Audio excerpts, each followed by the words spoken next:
muntu w'Imana wowe uneza amatwi aho uherereye igice urimo, izera umwami Yesu. Nagera mu buzima bwawe hari ibintu bihinduka. Nagera mu buzima bwawe hari ubuzima bupfuye bubaho. Nagera mu buzima bwawe hari ubuzima bumaze igihe bwarahuye n'imiruho buri bwaruhurwe na Yesu. Yesu nagera mu buzima bwawe, saba Yesu aze mu buzima bwawe.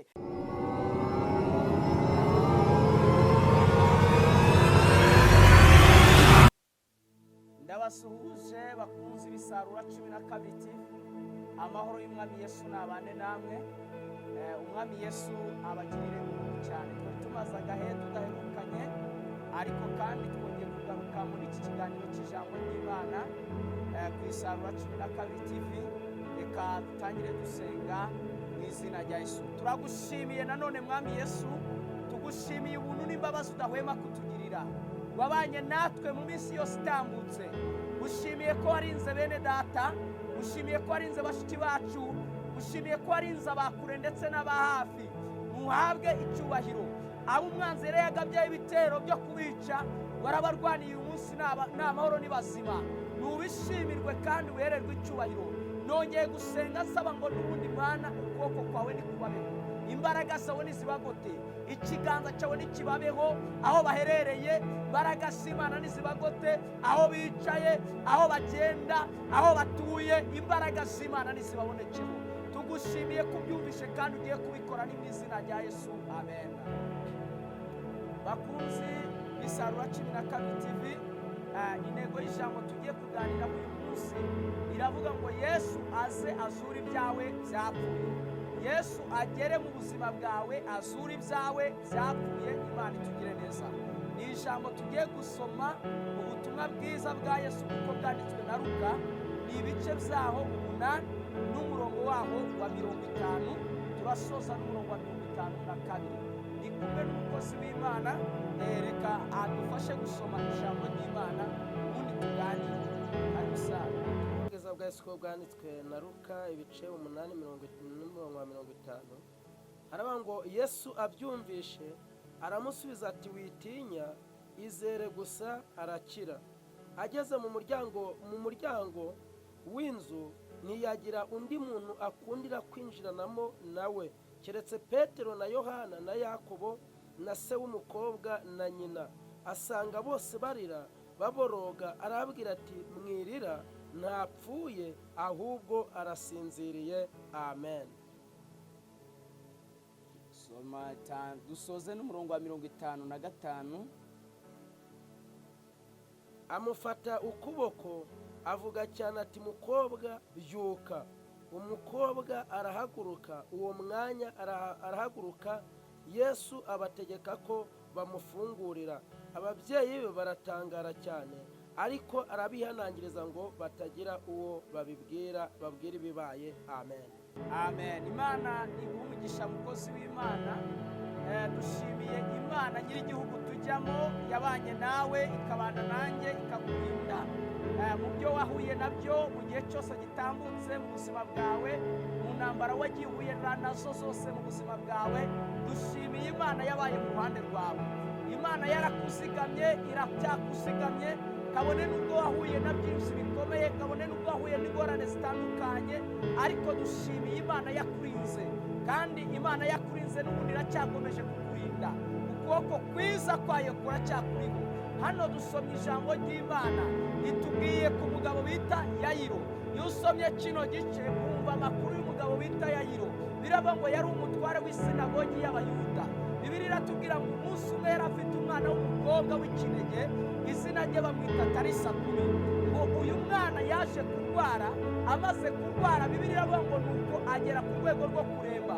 Ariko Yayiro yibuka yuko mu mudugudu w'iwabo harimo umutware, harimo umwami Yesu, kandi abasha gukiza indwara zose. Bibiliya iratubwira ngo afata urugendo ajya gushaka Yesu. Mwene data, wasanga mu buzima bwawe umaze igihe ushaka Yesu. Ushaka Yesu ko yakugirira neza, ushaka Yesu ko yagutabara, ushaka Yesu ko yakurengera. Bibiliya iratubwira ngo nuko Yayiro ajya gushaka Yesu. Bibiliya iratubwira ngo aramubona, amubwira ikibazo afite, amubwira yuko afite umwana urwaye kandi yagera iwiwe akaza kumukiza. Ariko Yesu ngo ari mu nzira bajya kwa Yayiro kugira ngo amusengere umwana mukize. Biratubwira ngo nuko ubwo hari ikivuge cy'abantu benshi bakurikiye Yesu, hari umugore ngo wari umaze imyaka 12 ngo ari imugongo. Biratubwira ngo nuko yumvise Yesu ngo aragenda arabyigana mu bantu, ngo abyigana ashaka gukora kuri Yesu. Biratubwira ngo agenda akora kuri Yesu, ngo nuko arangije ngo icyago cye kirahagarara, isoko y'amaraso irakama. Biratubwira ngo Yesu amenya ko hari umuntu umukoze. Nshuti y'umusaraba, ubwo ujya ushakamo Yesu, hari n'abandi bashaka Yesu. Ingorane uhuye nazo, akaga uhuye nako, ibyago uhuye nabyo, hari abantu benshi nabo bahuye n'ako kaga. Uko ufite inyota yo kunyoterwa gushaka Imana, hari n'abandi banyotewe gushaka Imana. Uko unyotewe gushaka kubona Yesu, birashoboka ko ukeneye kubona Yesu aza mu bikorwa byawe. Birashoboka ko ukeneye Yesu aza mu buzima bwawe. Birashoboka ko ukeneye Yesu waza akagukiza indwara. Birashoboka ko ukeneye Yesu waza agahombora igihombo cyahombeje ibyawe. Ariko mu izina rya Yesu hari n'abandi bamushaka. Biratubwira ngo nuko Yesu ahagarikwa no kubaza umuntu umukozeho. Bibiliya iratubwira ngo nuko Yesu arabaza ngo ninde umukozeho. Abantu bose barahakana. Petero ngo aravuga ngo databuja, abantu barakubyiga ni benshi, nawe ukavuga ngo ninde ugukozeho. Yesu aravuga ngo hari umuntu umukozeho. Yesu ntabwo ashobora kuyoberwa niba hari umuntu ugeze mu buzima bwe, hari umuntu umukozeho. Iyo ugeze kuri Yesu arabimenya, iyo uhamagaye Yesu arabimenya, iyo utabaje Yesu arabimenya. Imana itugirire ubuntu. Dushimira Yesu duhamagara akabimenya, dushimira Yesu dushaka gukora akamenya ko dushaka kumukoraho, agahagarikwa no kumenya ushaka kumukoraho n'icyo ashaka kumukoreraho. Imana itugirire neza, Yesu aze mu buzima bwawe. Bibiliya ivuze ngo iki? Bibiliya itubwira ngo nuko uyu mugore abonye yuko umwami Yesu adahishwa, ngo abonye yuko uyu mugore amenye yuko umwami Yesu adahishwa. Bibiliya itubwira ngo nuko agenda amwikubita imbere, aramubwira ngo ni njyewe ugukozeho databuja, amusobanurira icyago cyari kimuriho. Yesu aramubwira ngo genda mwana wanjye, kwizera kwawe kuragukijije. Muntu w'Imana wowe unese amatwi, aho uherereye igice urimo, izera umwami Yesu. Nagera mu buzima bwawe hari ibintu bihinduka, nagera mu buzima bwawe hari ubuzima bupfuye bubaho, nagera mu buzima bwawe hari ubuzima bumaze igihe bwarahuye n'imirimo uri bwaruhurwe na Yesu. Yesu nagera mu buzima bwawe, saba Yesu aze mu buzima bwawe, haranira gushaka Yesu, haranire kumukoraho. Imana itugirire neza. Tugeze ku murongo wa 50, Bibiliya itubwiye ngo iki? Ngo nuko Yesu abyumvishe, nuko Yesu abyumvishe aramubwira ngo witinya, izere gusa. Uyu nguyu Yesu yari ari kubwira Yayiro bari bamaze kumutangariza inkuru imubwira ko yekwirirwa arusa umwigisha, umwana yamaze gupfa. Ariko ngo Yesu abyumve aramubwira ngo witinya, izere gusa. Bene data uneze amatwi, izeze umutima wawe Yesu, ubwo muri kumwe n'ibyapfuye bizabaho. Yesu niba ageze mu buzima bwawe, n'ibimaze igihe byaranze biraza kubaho. Yesu yageze mu buzima bwawe atanga ijambo bita ihumure, kandi ntabwo ahumuriza umuntu gusa ngo amusige uko nguko. Iyo ageze mu buzima bwawe araguhumuriza, kandi iyo amaze kuguhumuriza akora n'ibindi abantu batari bazi ko bishoboka. Ngo nuko arangije biratubwira ngo ayinjira mu nzu, ngo ntiyakundira undi muntu wese wakwinjirana nawe uretse Petero na Yohana na Yakobo na se w'umukobwa, ngo na nyina w'umukobwa. Biratubwira ngo nuko agezeyo ngo asanga baboroga barira, arababwira ngo mwirira kuko adapfuye. Bibiliya itubwiye ngo iki? Bibiliya itubwiye ngo nuko ngo baramuseka cyane kuko bari bazi ko yapfuye. Nshuti y'umusaraba, umaze iminsi hari abantu baguseka, umaze iminsi hari abantu bakumwaza, umaze iminsi hari abantu bagukoba kuko bazi ibyo bakoze. Ariko nagira ngo babwire ngo batangarize ko Yesu ageze mu buzima bwawe. Kandi ubwo Yesu ageze mu buzima bwawe hari ibintu bigiye gukorekeka, hari ibintu bigiye guhinduka, hari ibintu bigiye gukurwaho, hari imisozi igiye gutengagurika, hari imisozi igiye gukurwaho. Yesu aje mu buzima bwawe. Bibiliya ivuze ngo iki? Biratubwira ngo baramukwena kuko ngo bari bazi yuko yapfuye. Hari abantu bazi ko bakuroze bidateze guhinduka, udateze kugera aho ugera.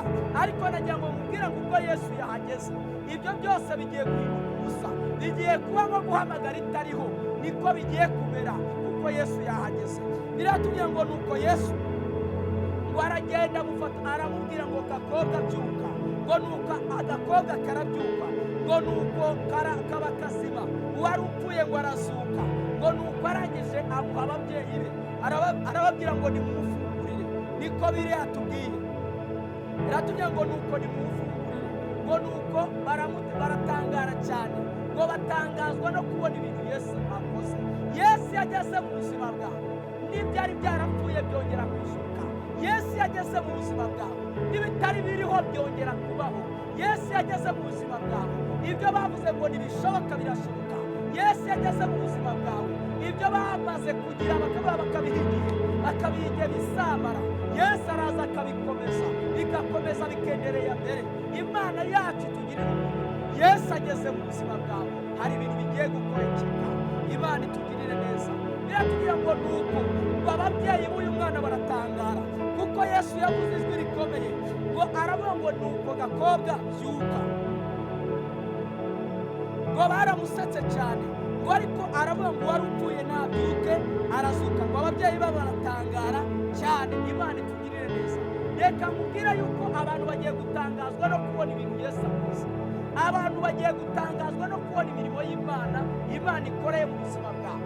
Abantu bagiye gutangazwa no kubona Imana ikoze ibitangaza bitabaho.